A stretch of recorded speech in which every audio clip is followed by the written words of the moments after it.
Welcome to this edition of Cup Chat with Birding with Texas A&M and AgriLife Extension Service. Today, we're going to be talking about native plants, and we're excited to invite Texas Master Naturalist Haley to join us as she shares about her native backyard plant challenge. Good morning, everyone, and welcome to Birding with Texas A&M AgriLife Extension Services mostly weekly Cup Chat program. Joining us today is special guest Haley. And I hate to say, Haley, I'm going to let you introduce your last name. That way I don't butcher it. Everyone on the show knows that I can butcher some words. So Haley, I'll let you tell everybody what your last name is. And then we'll go ahead and tell us a little bit about yourself. And then we'll dive into your native backyard blog and challenge. Awesome. Okay. So my name is Haley Giambalvo. That's definitely a mouthful. And I'm located here in San Antonio, Texas. In a nutshell, I am a Texas Master Naturalist. I'm an amateur backyard birder and a native plant enthusiast. And I volunteer at a number of native plant demonstration gardens here around San Antonio to help maintain them. And that's how I've learned a lot about growing natives in the last year. Professionally, I have a background in marketing strategy, and I've been blogging for the last decade in the home and garden space. I have a home decor and crafting website called Design Improvise that I've done for a number of years, kind of on a full-time basis. And I decided to start Native Backyards last November as a second website because I thought, I could apply my blogging skills, my social media background to help get the word out to other native plant newbies like myself that maybe have never heard of the concept of native plants. And I wanted to provide information in an easy to understand, not intimidating way so people could learn about, what are natives, why are they important to grow, and how can we start adding them to our backyard. Well, and I really love, I went on your blog the other day, and I really love your idea of this challenge. And we're going to get to that in a little bit, but I think that that's really a really neat thing in terms of how we,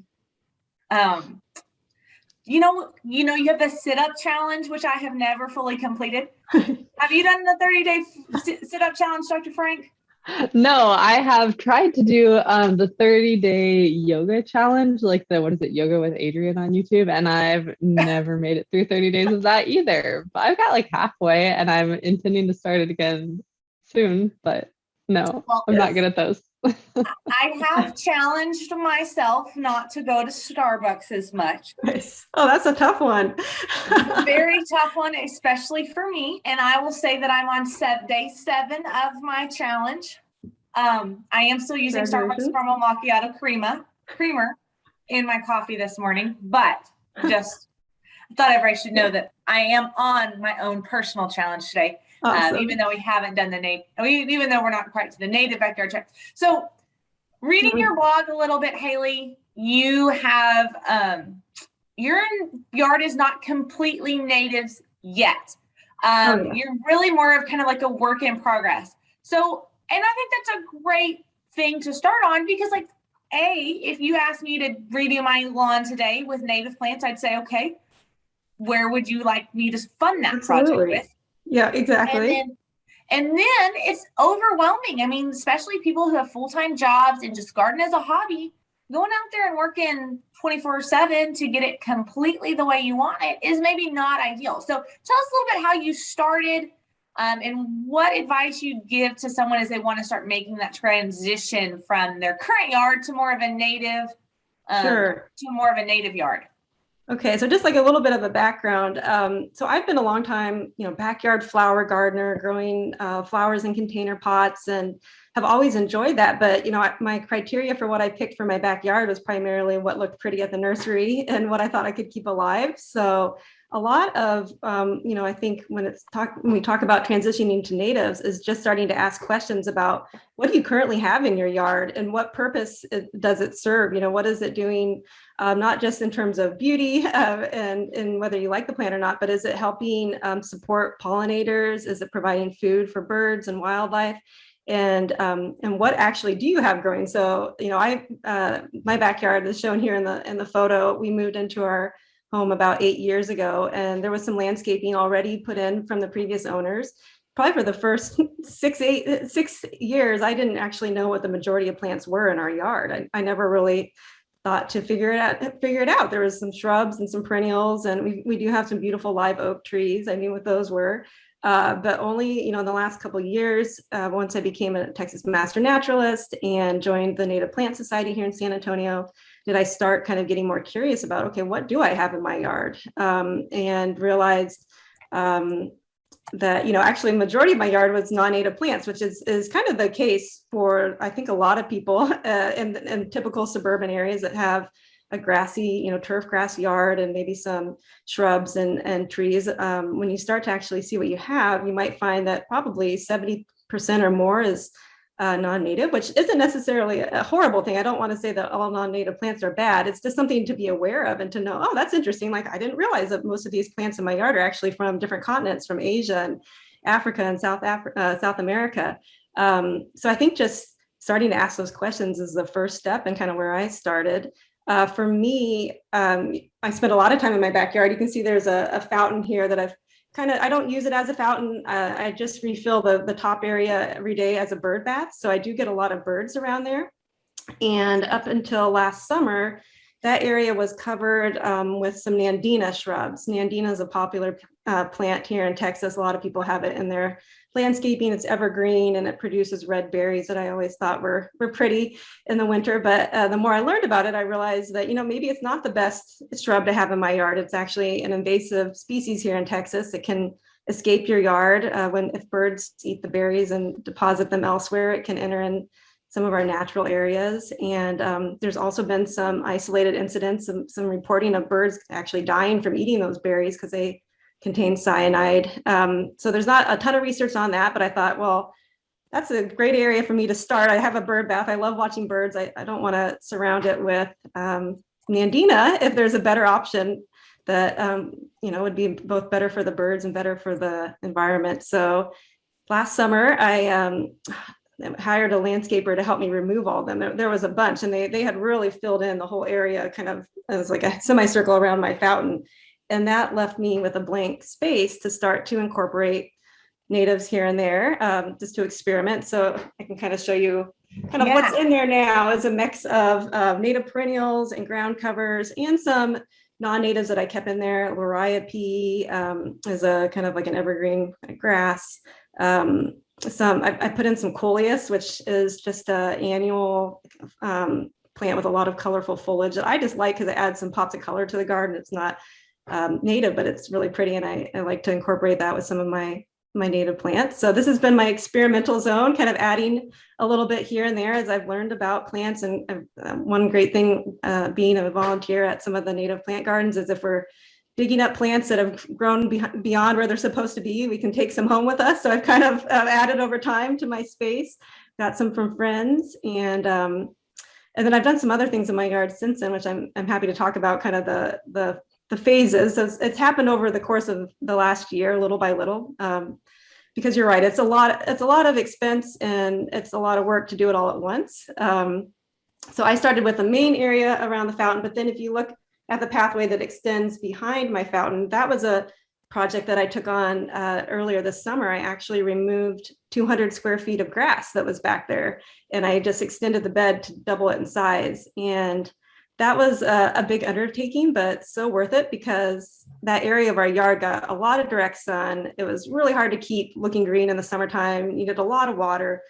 And it was a perfect opportunity to put in native plants because they tend to be really drought tolerant. They love full sun. A lot of them don't need a lot of maintenance. So we took advantage of a program that's offered here in San Antonio that I want everyone in the area to know about because it's so great. It's through our San Antonio water system called Water Saver Rewards, and they will provide rebates for anyone that wants to take out at least 200 square foot of their lawn and shut off any sprinkler heads in those areas if they have an in-ground sprinkler system, and they will refund you money for doing that. So we had several $100s refunded back to us, so we could put that towards plants for the area. So super great project, and saves us money on our water bill, but also gives me opportunity to play with some more native plants in my yard. That's a neat program. I had never heard about that. Thank you so much for sharing that, Haley. And maybe if I'd never even heard of a program like that. Had you, Maureen? Yeah, I have actually, and I didn't know about that one. But I think that's a, like you pointed out, that's a great way to get started, and then you've got the money to do something different. I also really like the idea of starting with that problem area. So you had that area of direct sun. It wasn't a fantastic place for grass anyhow, and so it was a good time to do something else. So Emily knows this has been a years-long project at our house, but we've got a little corner where our house and our porch comes together that just doesn't drain well, and so it would catch water and the grass would actually grow fine because there was so much water, but it was kind of an awkward shape, so it was hard to mow. And so we've torn out all that grass, and we've had to do a lot of like drainage, not fun piping work. And when I say we, I mean not me. My husband has done a lot of drainage piping work, but once we fill that in, we're going to put native plants there. And so that was kind of our starting point. And I think that's a great idea, especially because we have native plants that are adapted to all different kinds of conditions. And so if you've got a trouble spot in your yard, whether it's too dry or too wet or too sunny or too shady, there's a native plant that you can put there, and maybe that's your little corner that you start in. So I like that. Absolutely. And I hate to poke fun, but one of my favorite things at your house, Maureen, is your lantana bed. Yeah. And and you think of something, and you talk about gardening, and Maureen, I'm sure, would love to have a very nice yard and garden area where she walked out there and worked all the time, but she doesn't have the time.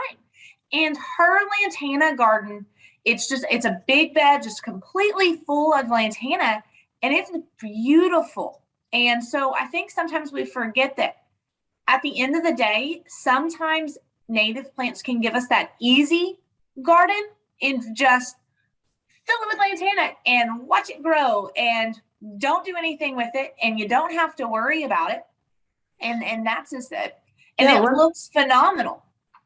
One thing that I like about natives, like the lantana, is that they're perennials. So you go to the nursery, you buy them one time, and then they keep providing beauty year after year. Where my previous kind of method of gardening for my container pots, that I'd go to the nursery, I'd buy some annuals. They might last till about July and then die in the heat of the summer. And then, maybe I buy some more for fall, and I'd buy another round in the spring, and it gets really expensive, and you're just kind of using these disposable plants.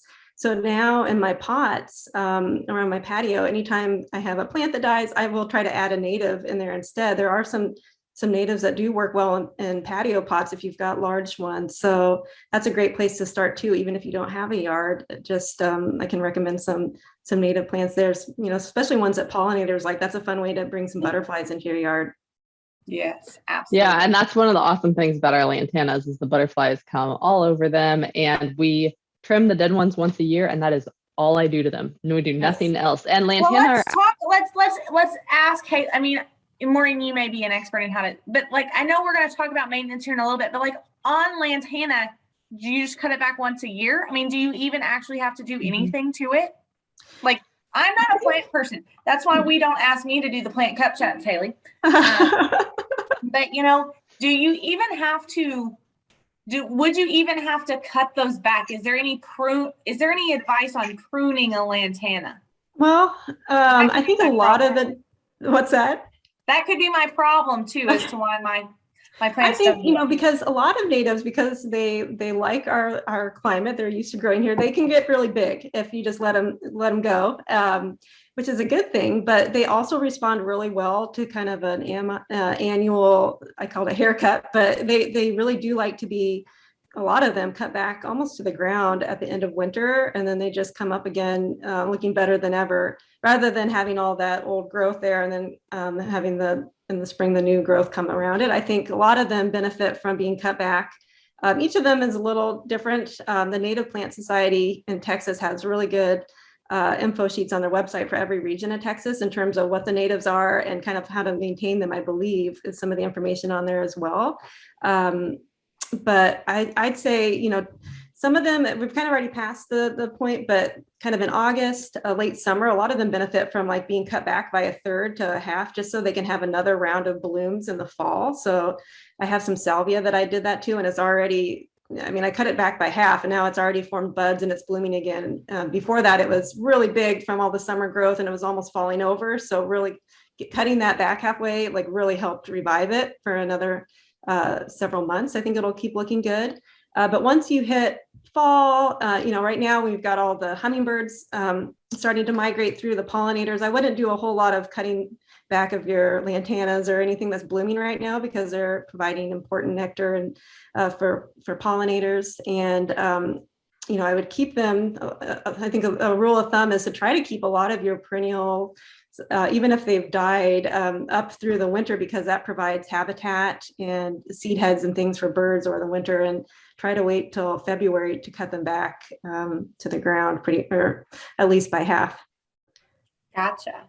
Yeah, we usually do. I skipped ahead. Sorry. No, that's okay. I was just gonna say we usually do our lantana like at the end of March. And the first year we just kind of got lucky and happened to do it at the right time. But part of the nice thing too is you get that dead growth out, and then you can see that green at the ground, so like it's coming and it's coming back. But I think an important thing for everybody to remember, like you're saying with the salvia, you take some of it back, is that of our native plants, and I don't remember if this is on the Native Plant Society as well, or if there's various resources for this, but there are some plants that deer love, and there are some plants that deer like, and there are some plants that deer avoid. The plants that deer love are adapted to sustain some amount of being eaten. So sometimes cutting those plants back a little bit, because if we think about these plants, outside of our gardens, growing in nature, something was going to eat them probably. And so that's part of why they're adapted to do fine. If they get cut back a little bit, they're going to come back. But if depending on where you are, they're not adapted to the populations densities of deer that we have now, because there's parts of the state, especially like in the hill country, that have higher densities of deer than is supposed to be, than is natural. And so that can be a problem. But in those cases, you can find some of those species that are resistant to deer. There's no such thing as deer proof, but some of those that are resistant, and you'll get less damage on those. So that's another good thing to kind of look for with your natives. And what are those resources for birds, if you want those available? Haley, I don't know what kind of your favorite go-to site is for looking those up, but Audubon, if you go on Audubon's website, they have a tool that you can type in your zip code, and they'll tell you not just what native plants there are, but like what resources there are. So if you go, hummingbirds are my favorite, which things have nectar, you can like filter your search by that and get things that will produce nectar. So, and I'll put that link in the yeah, that's a great one. The two that I also use a lot are wildflower.org, which is the Lady Bird Johnson Wildflower Center. They have an awesome native plant database that you can search by common name or scientific name, and then you'll get all the information on the plant. And I know whether it's deer resistant or not is one of the things that they list for each of the plants. That's super helpful. And they'll tell you if it's a host plant for any butterflies and moths. Another one, I think it's still new and in beta, but it's the National Wildlife Federation. They have a native plant finder as well. And the cool thing about that is that they prioritize the results. So you enter in your zip code, and then it gives you some results of plants prioritized by the number of butterflies and moth species they support as host plants, which is that's one of the most critical things about native plants, is that they're really important host plants for butterflies that require specific plants to lay their eggs on. So that's a good way. If you want to prioritize those plants, check out that database, and kind of help you prioritize what to plant first. Well, and thankfully we've got Mary Pearl on this morning, and she's already put the link in the comments to the Native Plant Finder with the National Wildlife Federation. So appreciate your support back home, Mary Pearl. Well, and I was going to say, it's been a while. I just feel like it's been a while since I've been on Cup Chat. I guess it hasn't been that long, but I feel like it's been a while since we've done like our free 30-second commercials. And this is not the one I was going to do today, but being part of Master Naturalist, Haley mentioned she's a Master Naturalist. And I think this is my 30-second commercial for being a Master Naturalist, because I think some of what I've learned about native plants since I started working here has come through the Master Naturalist Conference. And then also some of those tools like that Haley's talking about, if you want to, learn about using some of those tools or more information about native plants, or there was something that I was thinking of that I just saw the other day. I don't know, a lot of those different resources I get through being part of the Master Naturalist listserv. And for me, that's because it's part of my job. But I mean, anybody who wants to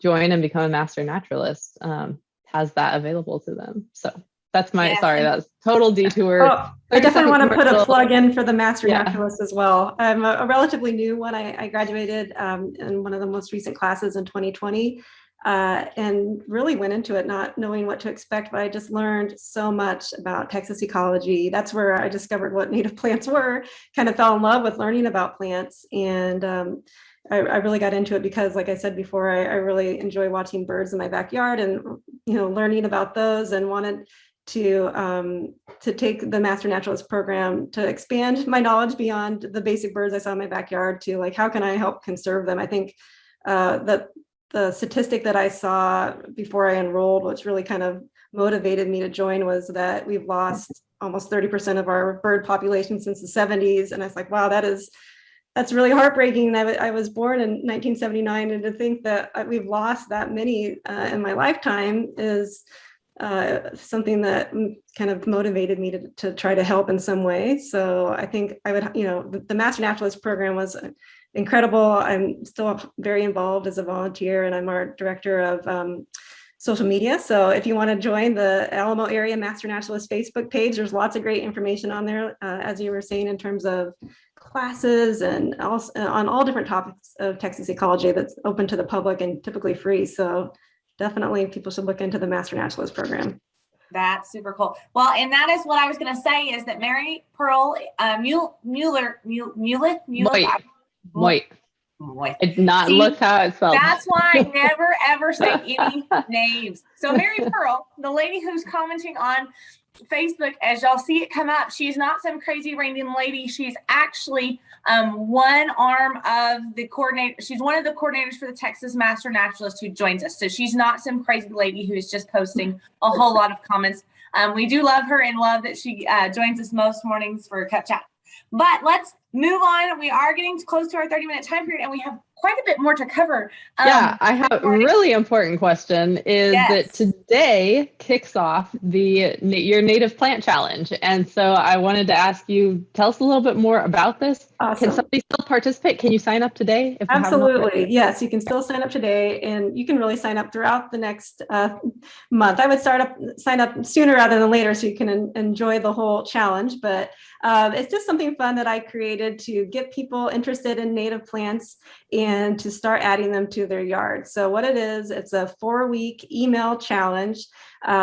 Each week I email you a little mini challenge to help you get to know what you currently have growing in your yard, find opportunities to swap in a native plant, and learn about what plants are native to your specific area and where you might be able to find them at a nursery near you. So that's the gist of it. The ultimate goal is for each participant to add at least 2 new native plants to their yard to complete the challenge. So it's a pretty easy challenge to conquer. Unlike some of those 30-day challenges you guys were talking about earlier, this one is totally meant to be fun and is self-paced. You can do as much or a little of it as you want. But I just thought it'd be a fun way to get people out in their backyards or front yards and thinking about how they could add some more natives.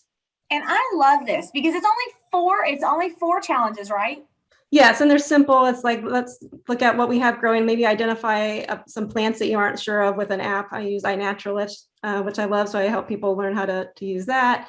Because I have people joining from all over the country, not just here in San Antonio or Texas, I don't talk about specific native plants, but I help direct people to some of those resources we talked about earlier, like wildflower.org and the National Wildlife Federation, so they can start to research some good plants in their area.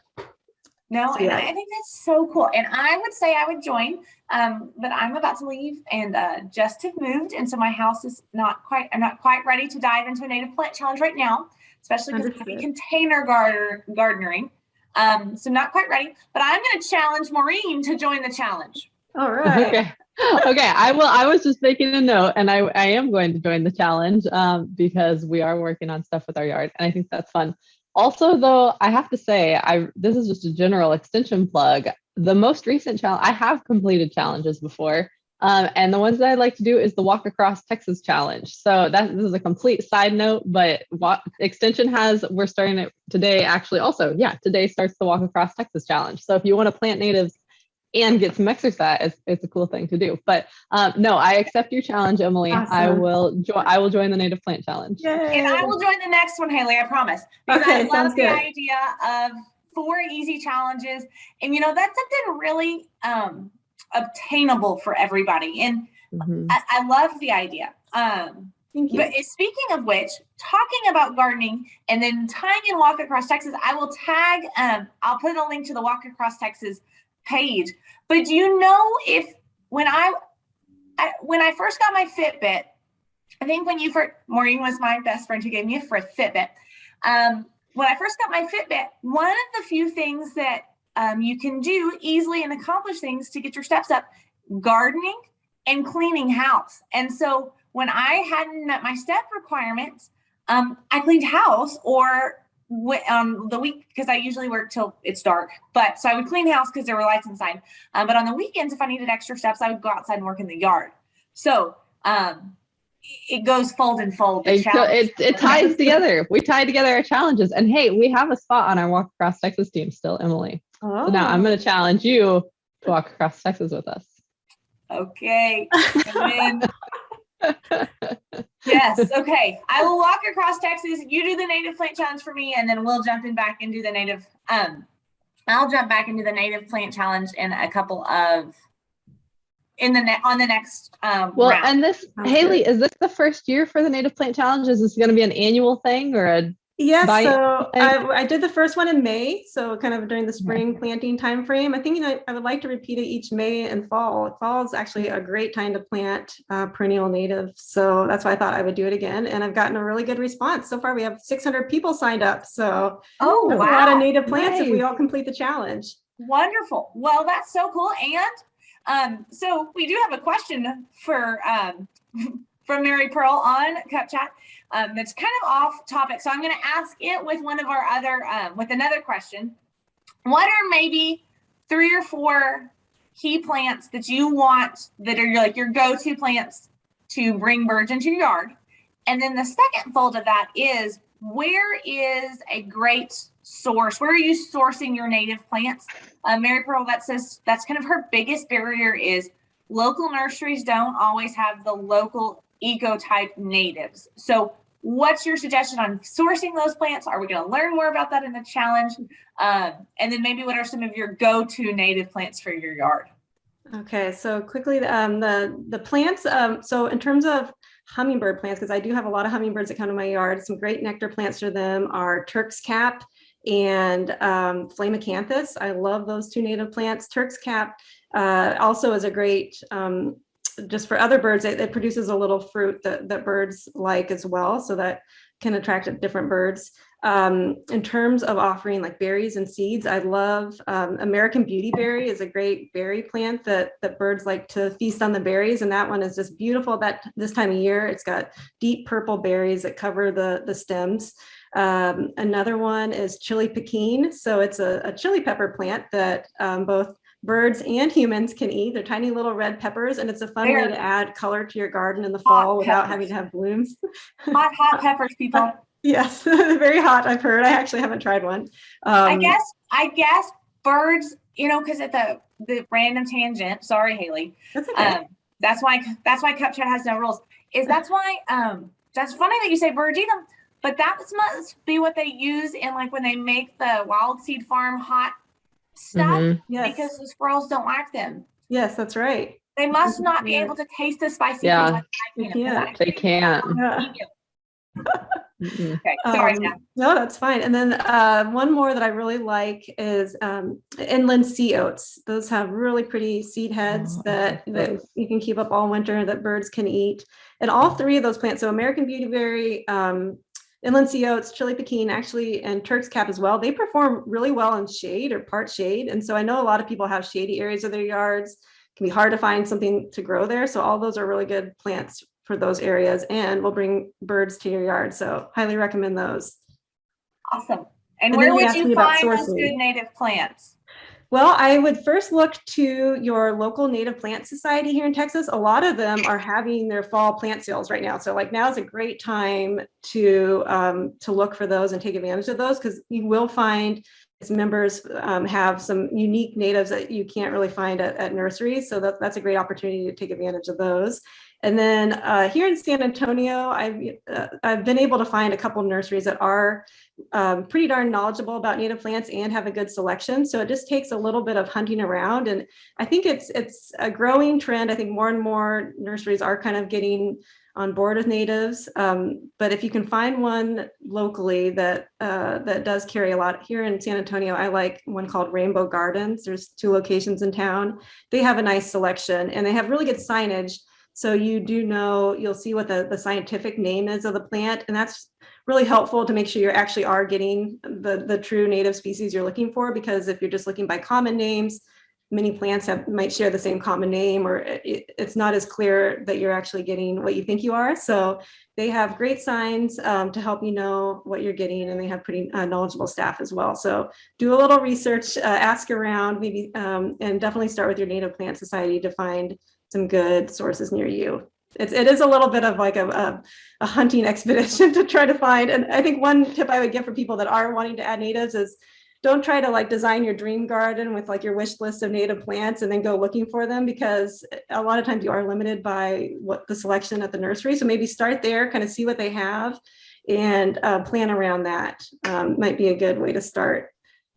So I have add over time. So, No, there's no rules, Haley. Unless you have to go, there are no rules. no. So I have a question kind of about this though, because you mentioned not necessarily finding the things that you want. Because I have, for our little area, it's still, well, I would say it's a patch of dirt, but we got a lot of rain this year, so it's a patch of weeds now. And I know what I want to put in there, and for the most part, I know which like natives that are fairly common to find. So I think I have a good idea of what I'm going to put over there. But this just occurred to me. I don't know if there's a resource for this, or maybe this can be your next big website project. But if somebody has something that they love that's a non-native species, is there some sort of resource that can recommend, like, hey, you love Nandina, here's some similar natives? Like, or hey, you love this, where's the similar, some options that you could fill? I love that idea. I don't know of a specific source that does that, but it would be really helpful if we had something like that. So I'll have to consider that for some of my future posts on native backyards, for sure. Yes, I love that. And even just, or like, if you love this native, but it's hard to find in nurseries, what's something similar that you might find instead? Oh, and I remembered when I started talking about the Master Naturalist and my free commercial, one of the plugs that I was going to give as far as sourcing plants is about milkweeds. And I learned about this through the Master Naturalist listserv is why. But almost every year, there's places that you can get free milkweeds, and sometimes through like a chapter, like buying a flat of milkweeds.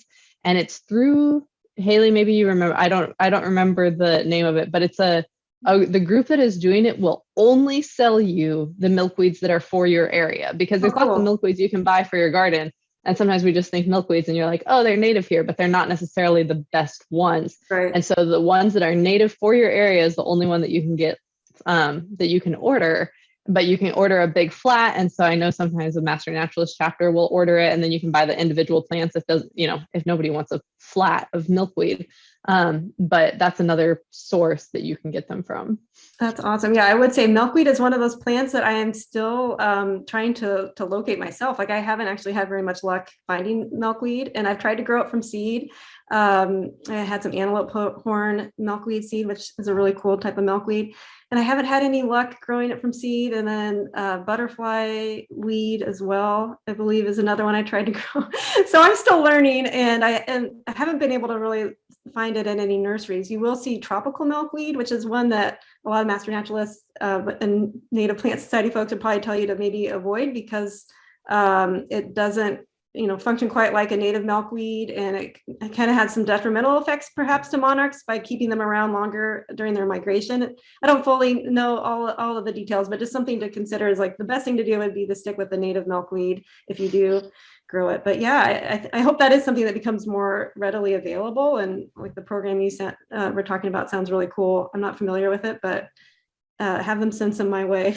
Well, and of course, our Cup Chat participant on the back end, Mary Pearl, has already put the link in the comments to Cool. the Monarch Milkweed Market. And so it's up in the comments. Y'all check that out for Mary Pearl. Again, thank you, Mary Pearl, for running the comments from behind the scenes.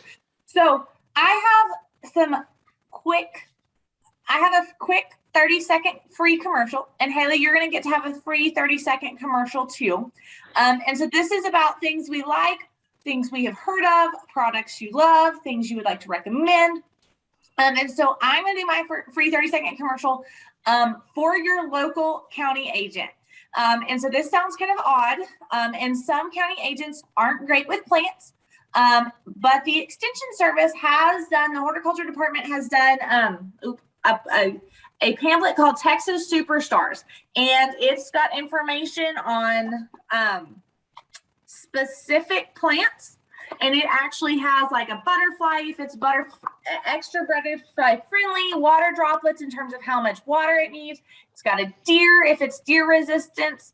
And so it's got lots of wonderful resources, and they're called Texas Superstar plants. I'm gonna put a link in the comments, but this is another great resources on information. If you don't like to go online, I'm also going to put in the comments a link to find your county agent. So there is a county agent extension service in every single county in Texas.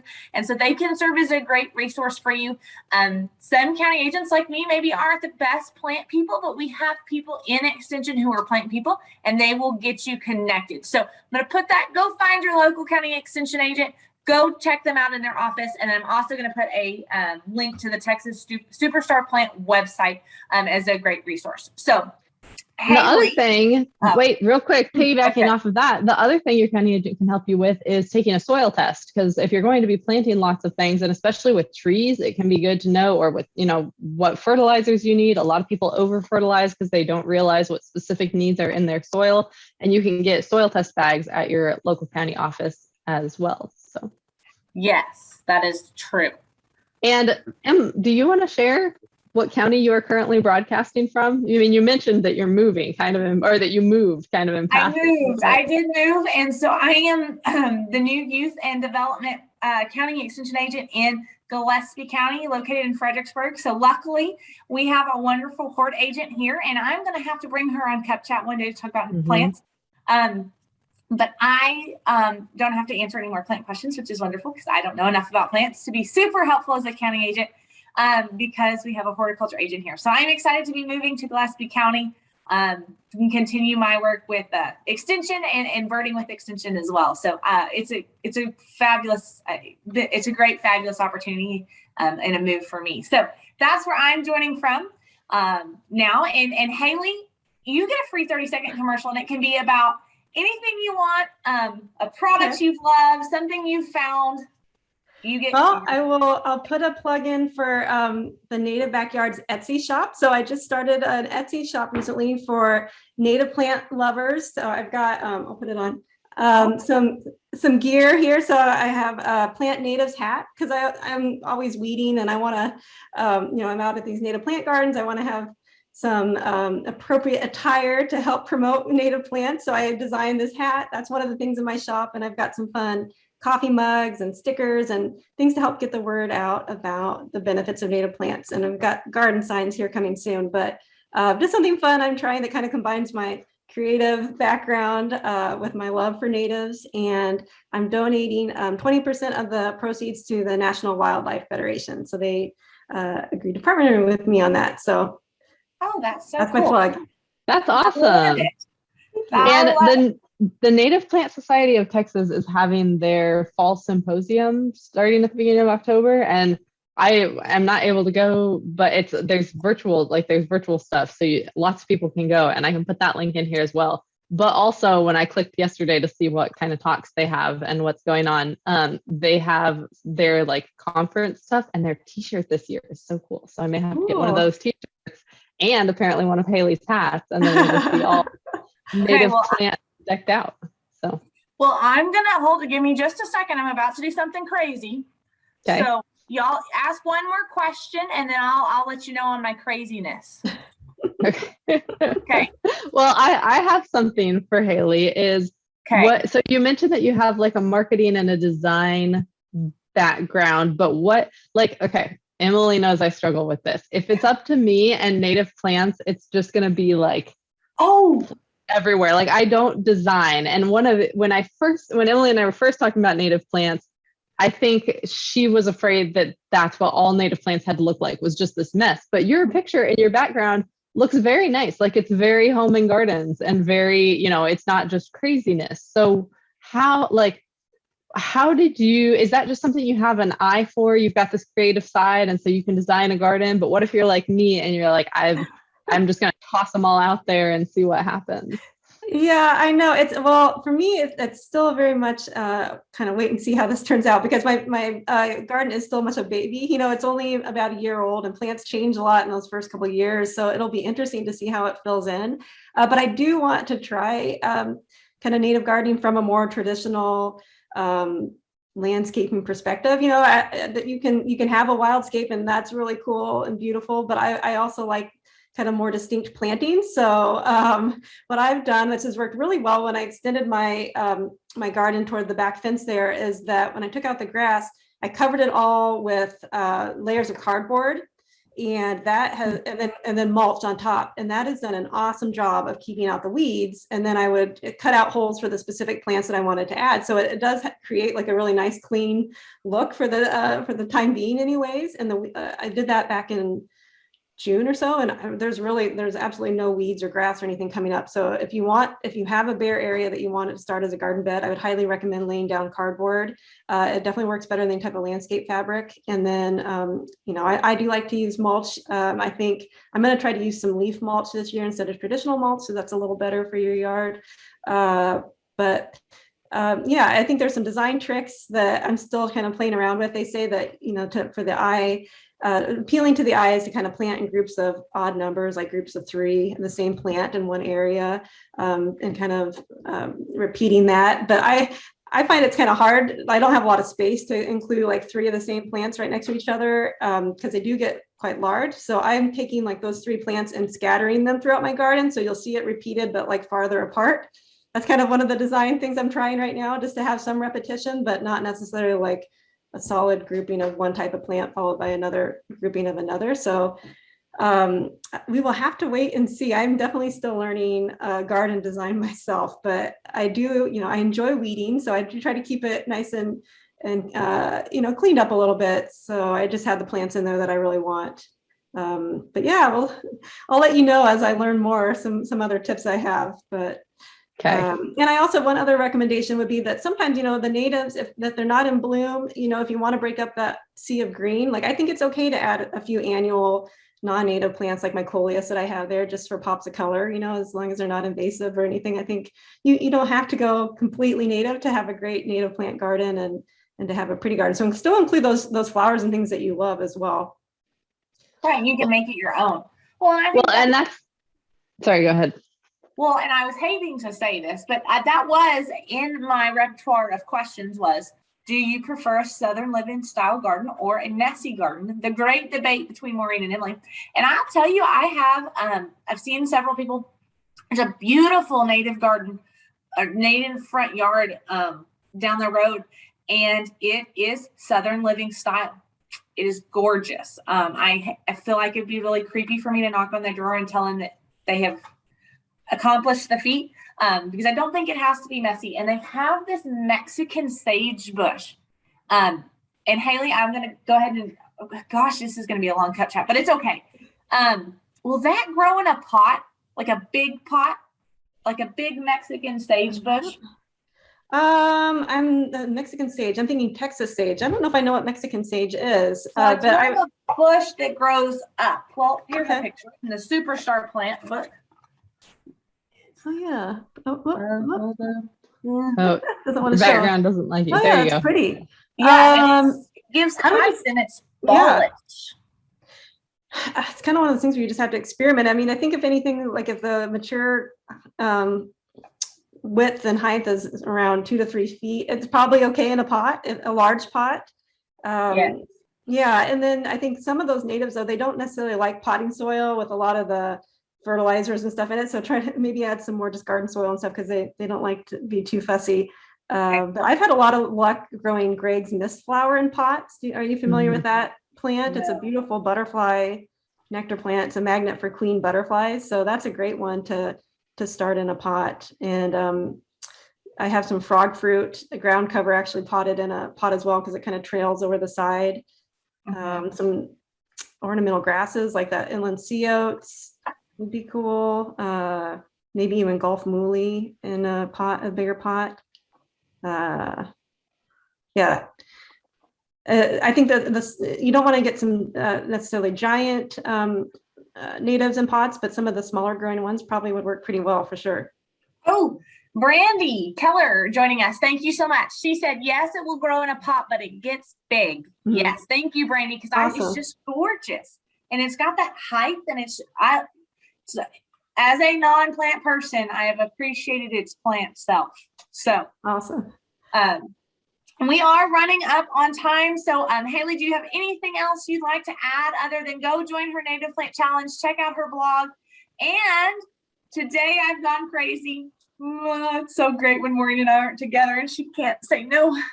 So if you are watching today's Cup Chat or you watch the recording before the next week's Cup Chat, comment in the comments your name and the county you are joining us from in Texas, or if you are out of state, tell us what state you're joining us from, and we will put you in a drawing to win one of Haley's Plant Native mugs off her Etsy shop. So that way you will have a new mug when you watch us on Cup Chat. So comment that you're watching and you're joining us, where you're joining us from, and by next Wednesday we will pick a winner for a Plant Native mug. So Haley, awesome. I am going to need to order one of those.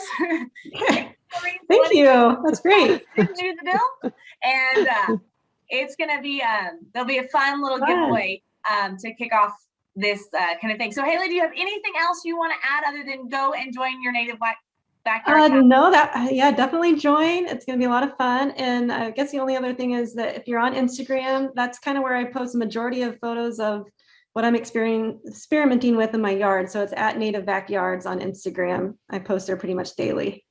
Okay. Well, thank you so much. Perfect. And she's tagged in several of our AgriLife.birding posts. So make sure you follow Native Backyards, and she has some great stuff. And her blogs are great. I love it when you focus on a particular plant and it kind of gives you the ins and outs. So go check out her blog. Maureen, we also need to remind people to register for Learn to Bird. So, and before we went 15 minutes over our typical length, that was going to be my original 30-second commercial this morning. But yes, you already lost that because you didn't. I know. I won't go into it, but except to say that we do have space in both of our Learn to Bird West and our Learn to Bird East. Sign up now, and it'll be fun. And the Brazos Bend State Park, if you follow Texas Parks and Wildlife on Instagram, they did get hit by the hurricane tropical storm. I don't know what it officially was, but some trees fell down. It'll be cleaned up soon, so no big deal. We'll still be good to go for both locations. So perfect. So register. We've got the West version, which is in Kerr County, and the East version, which is in Fort Bend County in Richmond, Texas. Technically, it's not East Texas, as we have educated Maureen on, but it is east of I-35, so it does count as east for some people, not normal people. So just Maureen. But it's not East Texas, but it's in the eastern portion of Texas. That's true. There you go. The distinction. We'll let you have that one. So everyone, thank you to Haley for joining us. It has been a wonderful Cup Chat, and it's been great to learn a little bit more about native plants. Next week, we will be talking with Dr. John Tomachek. He is our other wildlife specialist, and we are going to be talking about hunting as a conservation tool as it relates to dove. So we'll be talking about dove and then hunting and why we hunt some birds and not others. So join in next week. We can't wait to hear from everybody. Thank you, Haley, for joining us, and everybody have a great Wednesday. Bye, guys. Thanks so much. Bye. Yep, thank you.